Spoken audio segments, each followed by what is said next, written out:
Bonjour. Je voudrais parler de la solidarité et de la mise en commun des potentialités et des ressources.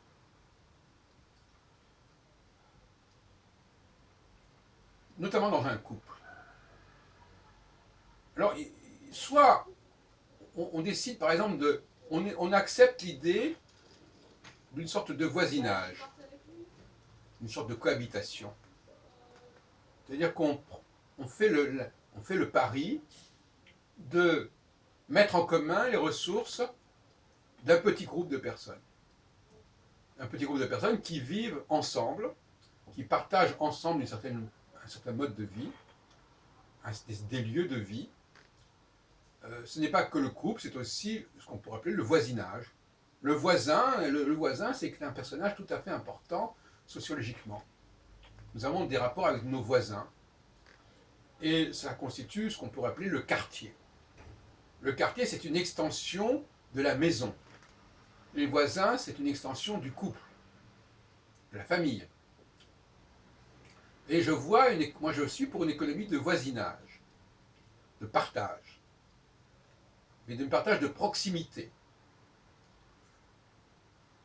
Ce qui supprime notamment la question des déplacements, des voyages, etc., au loin. Il faut vivre dans la proximité. Mais en revanche, cette proximité, elle implique des recherches, elle implique une exploration.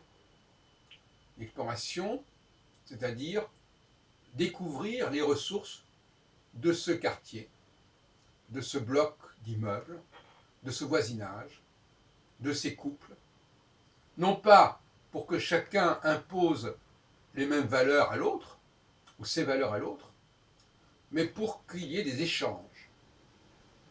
Et que finalement, au sein de ce quartier, eh bien, il y a des gens qui ont des capacités, qui ont des ressources, qui ont des possibilités que n'ont pas les autres, et il faut que tout le monde en profite. Mais pour cela, pour qu'il y ait échange, il faut reconnaître la valeur de ce que les autres ont à nous proposer. Si je dénigre ce que quelqu'un me propose en échange, eh bien, j'ai l'impression que la marché n'est pas équitable. On va me dire, moi, je donne ceci, et toi, tu me donnes ceci à la place qui n'a aucune valeur.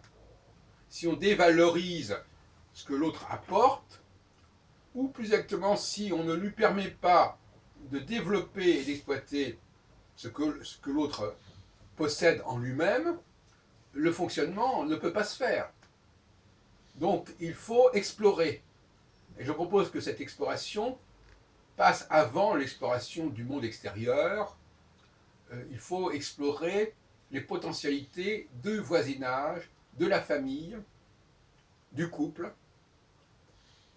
Tout un inventaire, en quelque sorte, qu'il faut faire, tout un recensement qu'il faut faire de ce qui existe dans le groupe en question. Et c'est un travail, ce sont des rencontres, ce sont des évaluations. Et à partir de là, il peut y avoir évidemment, à un autre niveau, des confrontations entre plusieurs groupes, entre plusieurs quartiers. Et puis de fil en aiguille, on arrive au niveau national et même international. Mais la cellule de base, c'est le voisinage, c'est la famille. Et on sait très bien à quel point, lorsqu'une personne n'est pas reconnue pour sa valeur propre, pour ce qu'elle a réellement apporté, elle va se créer des tas de problèmes, elle va vouloir aller voir à l'extérieur, elle va vouloir brouiller les cartes, renoncer à son appartenance, renoncer à ses racines, etc. etc. Donc il y a une crise, quand il y a une crise de l'identité collective, de l'identité de voisinage, de l'identité de proximité, on a des émigrations, on a des déracinements, etc., etc. Donc, ce que j'invite, c'est le voyage au sein de son groupe le plus proche. Et une entraide entre les jeunes et les vieux, bien entendu, mais aussi entre ceux qui ont su gagner de l'argent et ceux qui n'ont pas considéré que c'était une valeur importante, et qu'il y ait un équilibre. Mais le problème, je le répète encore une fois, et c'est là le vice de tout ça, c'est que si je méprise ce que l'autre peut m'apporter, parce qu'il n'apporte pas les mêmes choses que moi j'apporte, si je dis oui, mais cette personne-là, oui, elle écrit, oui, elle compose, oui, elle fait de la poésie, mais elle n'est pas connue et elle n'a pas de succès, donc on ne peut pas la mettre sur le même plan que quelqu'un qui gagne correctement sa vie, qui passe plus de 30 heures ou 40 heures ou 50 heures à travailler, etc. Donc, à partir du moment où on méprise l'autre, méprise au sens le plus premier du terme, c'est-à-dire je ne prends pas bien l'autre, je ne le capte pas bien, je le méprise, c'est la mauvaise préhension de l'autre, la mauvaise compréhension de l'autre, eh bien à ce moment-là, rien ne va plus. Et je terminerai sur la notion de couple, parce que c'est la base quelque part. La couple, c'est la résultante de toute cette problématique de voisinage.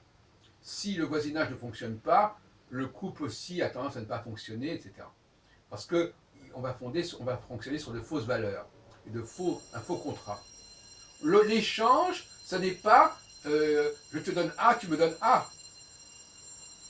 L'échange, c'est pas de mettre A et A en commun. L'échange, c'est de mettre A et B en commun. Et si une femme va vers un homme dont elle n'apprécie pas pleinement ce qu'il a apporté, elle va lui demander de, de, de se réaliser sur des plans qui ne sont pas les siens.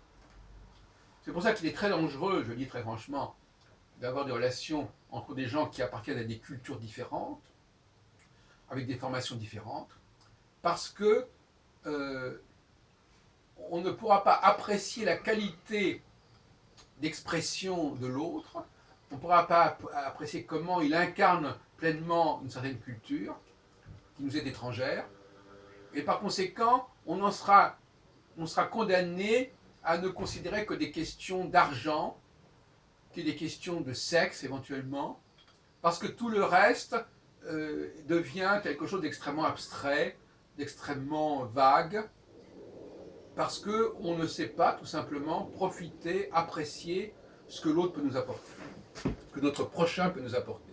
Donc aime ton prochain comme toi-même, ça ne veut pas dire que je dois imposer à mon prochain ce que je m'impose à moi-même, mais je dois respecter mon prochain comme je me respecte moi-même, ce qui n'est pas tout à fait la même chose.